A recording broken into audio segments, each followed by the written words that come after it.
सियासत में ज़रूरी है रवादारी समझता है, वो रोज़ा तो नहीं रखता पर अफ्तारी समझता है। टोपी पहन के जाते थे इफ्तार पार्टी में, 1 साल 5 साल मुसलमानों को टोपी पहनाते थे। राजनीति का अपराधीकरण और मुसलमानों का तुष्टीकरण ये समाजवादी पार्टी और कांग्रेस ने किया है। ओम अन्नपूर्णे सदापूर्णे शंकर प्राण वल्लभे ज्ञान वैराग्य सिद्ध्यर्थम भिक्षाम देहि च पार्वती माता च पार्वती देवी पिता देवो महेश्वरा बांधवा शिव भक्ताश्चा स्वदेशो भुवनत्रयम्। जब एक सनातनी के घर भोजन बनता है ना, तो माता स्नान ध्यान करके इस मंत्र को पढ़कर रसोई में भोजन बनाती है और इस मंत्र को पढ़कर ही वो भोजन खाया जाता है। तो बिस्मिल्लाह अल्लाह अकबर पढ़कर ज़िबा किया जाता है। मुसलमान बिना हलाल किया हुआ मांस कभी नहीं खाएगा, किसी हिंदू की दुकान से खरीदा हुआ मांस कभी नहीं खाएगा, झटके का कभी नहीं खाएगा। मुसलमान भाई औरंगज़ेब रेस्टोरेंट खोल सकते हैं क्या? बाबर भोजनालय खोल सकते हैं क्या? जहांगीर वैष्णव भोजनालय प्रोपराइटर अब्दुल रहीम ऐसा खोल सकते हैं क्या? नहीं खोल सकते ना। हज यात्रा में जो दिक्कतें होती है मुसलमान उसको खुद सुधारें, उसको ठीक करें। कावड़ यात्रा में जो दिक्कतें होती है उसको सनातनी समाज सुधारक खुद सुधारें। नेम प्लेट का जब फैसला आया तो अखिलेश यादव का भी बयान आ जाता है कि कोर्ट और प्रशासन इस पे फैसला ले, ये आपसी भाईचारा बिगाड़ने का फैसला है। असदुद्दीन ओवैसी का भी यही आता है फैसला। सब वो बयान आता है, वो कहते हैं कि अब संविधान क्या है कि संविधान कचड़े के डब्बे में चला गया है, कचड़े के डब्बे तक बात कर दी जाती है संविधान के लिए। कह रहे हैं कि एक समुदाय विशेष के लिए रोड खाली करवाया जाता है, मगर एक समुदाय विशेष के लिए 10 मिनट की कावड़ के लिए, वो नमाज के लिए दिक्कत है। देखिए, नमाज वाली बात तो मैं आपको बता चुका हूँ। और जब जहाँ तक ये असदुद्दीन ओवैसी अकबरुद्दीन ओवैसी की बात है, असदुद्दीन ओवैसी ये उसका भाई अकबर भी कोई बहुत वो अच्छा नहीं है, वो तो और ज़्यादा बदमाश है। वो तो भगवान राम के बारे में, माता सीता के बारे में, बहुसंख्यकों की आस्थाओं के बारे में, मैं गोमांस खाता हूँ, यहाँ तक वो बोल चुका है। तो दोनों ही बदमाशी करते हैं। और संविधान के बारे में इतनी अपमानजनक बात कहना निश्चित रूप से निंदनीय है। संविधान हम सब के लिए बहुत पवित्र है, इस संविधान से इस देश का शासन चल रहा है। और सबसे पहले असदुद्दीन ओवैसी ही क्यों बोला? देखो, जब नाम लगाने का डिसीजन आया तो ये नहीं आया कि हिंदू अपना नाम लगाए, कि मुसलमान नाम लगाए, कि सिख लगाए, कि ईसाई लगाए। ये कहा गया कि अपना अपना नाम दुकान में लगाओ, लेकिन ओवैसी ही सबसे पहले बोला। इसका क्या कारण है? इससे क्या समझ में आता है? तो कहते हैं कि बादशाह अकबर की हीरे की अंगूठी चोरी हो गई, तो उसने बीरबल को बुलाया, बीरबल को कहा कि पता करो जी किसने अंगूठी चोरी की है। तो वो तिजोरी जहाँ से अंगूठी चोरी हुई थी वहाँ पर जाता है बीरबल, और वहाँ पर कान लगाकर सुनता है और कहता है बादशाह सलामत, सबको बुला लीजिए, जितने दरबारी नौकर चाकर हैं सबको। और कान लगाकर सुनने के बाद बीरबल ये कहता है कि तिजोरी ये कह रही है कि जिसने चोरी की है उस चोर की दाढ़ी में तिनका है। तो जिसने चोरी की होती है वो अपने छुप के दाढ़ी को झटकने लगता है। तो बीरबल कहता है देखिए यही चोर है। हालांकि उसकी दाढ़ी में तिनका नहीं था। ना बीरबल ने कहा कि इसने चोरी की है, उसने केवल ये कहा कि चोर की दाढ़ी में तिनका। तो जो चोर था उसने अपनी एक्टिविटी से बता दिया, कहा नाम लगाओ, ये नहीं कहा हिंदू लगाओ मुसलमान लगाओ सिख, लेकिन वैसी ही सबसे पहले बोला, यानी चोर की दाढ़ी में तिनका, यानी कि उसके मन में ही हिंदू मुसलमान सिख ईसाई का भाव था। और जी नाम लगाने में आपत्ति क्या है? बचपन में हम सब स्कूल जाते थे, नर्सरी में एडमिशन लिया, ठीक से बोल नहीं पाते थे, PP1 PP2 पहली में, तो नाम लगा दिया जाता था ताकि टीचर पहचान जाए ये बच्चा है इस क्लास का है, कहीं इधर उधर चले जाए तो उसकी क्लास में लेकर आ जाए, आवाज़ दे के आपको नाम बुला सके। इसका उद्देश्य ये नहीं था वो बच्चे की जाति धर्म समुदाय खोजना।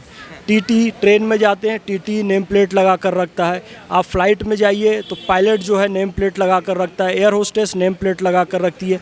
जो लोग नाम का विरोध कर रहे हैं कि नाम की पट्टिका नहीं लगाई जानी चाहिए, उनके जो सारे सुरक्षाकर्मी पुलिस वाले हैं उन सबका भी नाम लिखा रहता है। और यहाँ तक कि सेना के जवानों का भी नाम लिखा रहता है, और एक कदम आगे उनका ब्लड ग्रुप भी लिखा रहता है। इसका मतलब ये नहीं कि हम सेना के जवान को जाति धर्म समुदाय और रक्त समूह में बांट रहे हैं। इसका अर्थ ये है कि वो उनकी पहचान है, कभी होनी अनहोनी हो, रक्त की ज़रूरत पड़े, कोई पहचान की ज़रूरत पड़े तो नाम नंबर सब उनका लिखा रहता है। यही चीज़ हम कह रहे हैं कि हमारे देश में कोई बांग्लादेशी तो नहीं घूम रहा है, पाकिस्तानी तो नहीं घूम रहा है, रोहिंग्या तो नहीं घूम रहा है।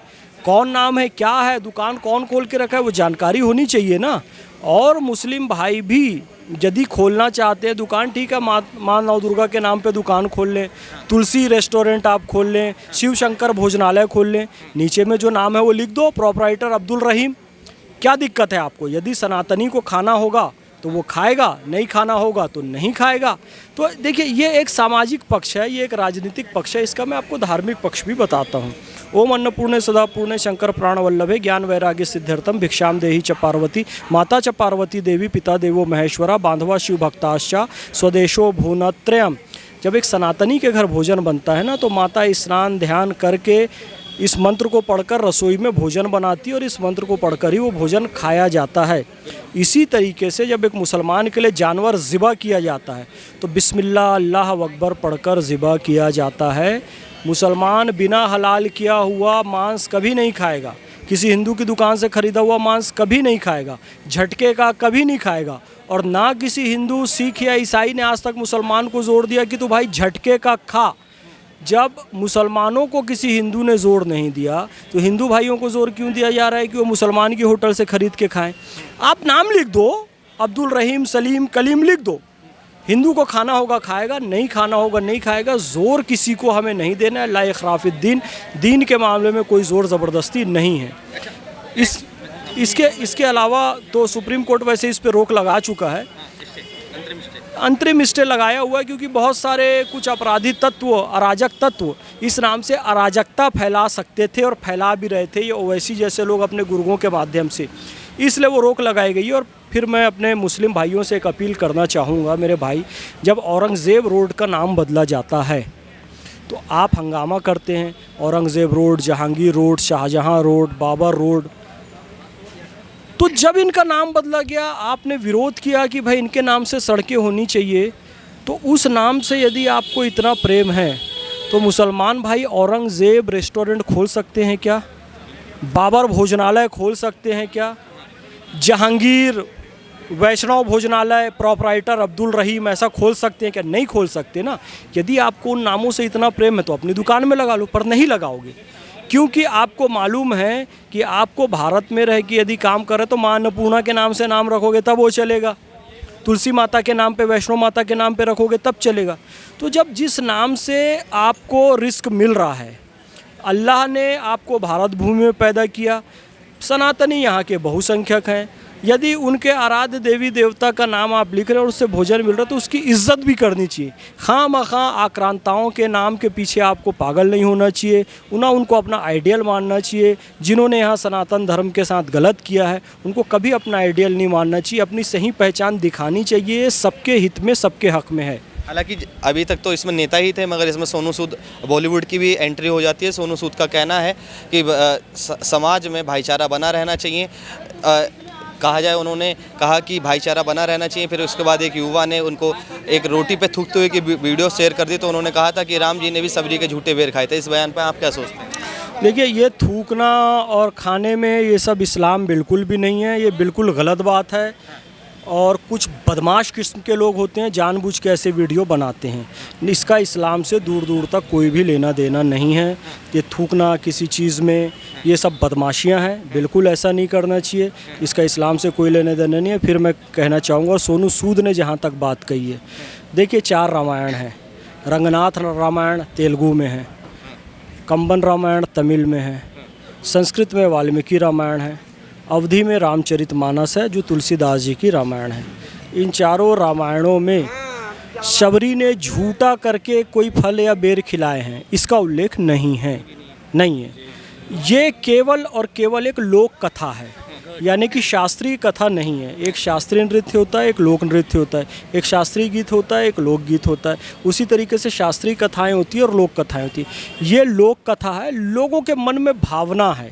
तो सोनू सूद को इस तरीके से नहीं बोलना चाहिए कि राम जी को शबरी ने झूठे बेर खिलाए तो हम भी झूठा खा लेंगे। ये गंदगी, गलाजियत की तुलना ऐसी कथाओं से, राम भगवान के चरित्र से या शबरी के चरित्र से नहीं करनी चाहिए। वो एक अलग कथा है, वो भगवान की कथा है, वो उनकी लीलाओं की कथा है। ये गंदगी वाला काम है जिसकी ना सनातन इजाज़त देता है ना इस्लाम इजाज़त देता है। सोनू सूद ने एक बात और कही, हर दुकान में मानवता होनी चाहिए, मानवता लिखा होनी चाहिए। मानवता, कई लोग कहते हैं जी अरे भाई ऐसा नहीं है, मानवता का ये मतलब नहीं है कि आप सारी दुकान का नाम बदल दो और मानवता लिख दो, ऐसा नहीं है। जैसे हम कहते हैं हम भारत के लोग, संविधान में लिखा है, उसके बाद भी हम अलग अलग सोनू, मोनू, रमेश, विजय, रहीम, करीम नाम रखते हैं ना। ये तो नहीं कहते जब संविधान में लिखा है हम भारत के लोग तो किसी का नाम ही नहीं रखो। जब सोनू सूद ने कहा कि कि भाई मानवता होनी चाहिए, यानी सबके दिल में मानवता होनी चाहिए।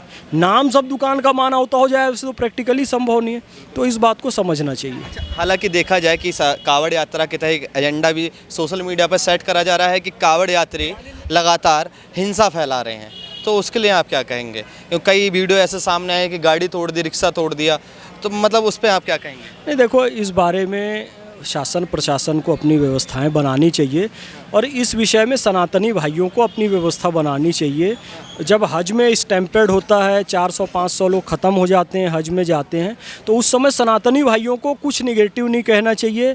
यदि कांवड़ यात्रा में कुछ ऐसा होता है तो मुसलमान भाइयों को कुछ निगेटिव नहीं कहना चाहिए। हज यात्रा में जो दिक्कतें होती है मुसलमान उसको खुद सुधारें, उसको ठीक करें। कावड़ यात्रा में जो दिक्कतें होती है उसको सनातनी समाज सुधारक खुद सुधारें। यदि कोई मुसलमान उसके बारे में निगेटिव कहता है या हज में जो स्टैम्पेड होता है उसके बारे में कोई हिंदू निगेटिव कहता है तो उससे कटुता फैलती है। इसलिए अपना अपना समाज सुधार खुद करें।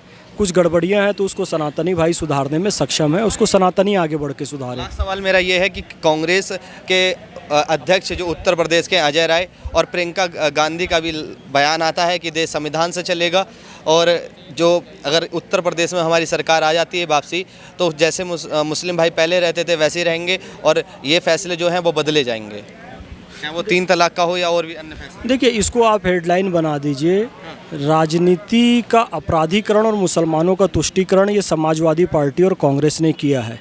मोदी जी ने टोपी पहनाने की राजनीति को ख़त्म कर दिया है। पहले क्या है, ये लोग टोपी पहन के जाते थे इफ्तार पार्टी में, 1 साल 5 साल मुसलमानों को टोपी पहनाते थे। तो राहत इंदौरी ने कहा कि सियासत में ज़रूरी है रवादारी समझता है, वो रोज़ा तो नहीं रखता पर अफ्तारी समझता है। मोदी जी ने नमाज की टोपी पहनी नहीं क्योंकि वो सियासत का मंच था, इबादत की चीज़ को उन्होंने पहना नहीं। सियासत अपनी जगह, इबादत अपनी जगह। लेकिन ये लोग क्या कहिए, 50 साल तक सत्ता में रहे और 2006 में सच्चर कमेटी की रिपोर्ट लाकर कहते हैं कि मुसलमान एजुकेशन में सबसे पीछे, आर्थिक स्थिति में सबसे पीछे, सैनिटाइजर में सबसे पीछे, सैनिटेशन में सबसे पीछे, कच्चे घर मुसलमानों के सबसे ज़्यादा, मुसलमान सबसे पीछे सच्चर कमेटी की रिपोर्ट के अनुसार, और सत्ता में 50 साल आप रहे, तो दोषी तो आप ही हुए ना। तो वही तुष्टीकरण की राजनीति फिर से करना चाहते हैं। एक तो इनको सत्ता में नहीं आने दो, सत्ता में आए भी तो मुसलमान इनकी चालों में ना फंसें, अपने हक अधिकार एजुकेशन की बात करें, ना कि तुष्टीकरण के झांसे में आए, इफ्तार पार्टी ये वो सब तुष्टीकरण का तरीका है।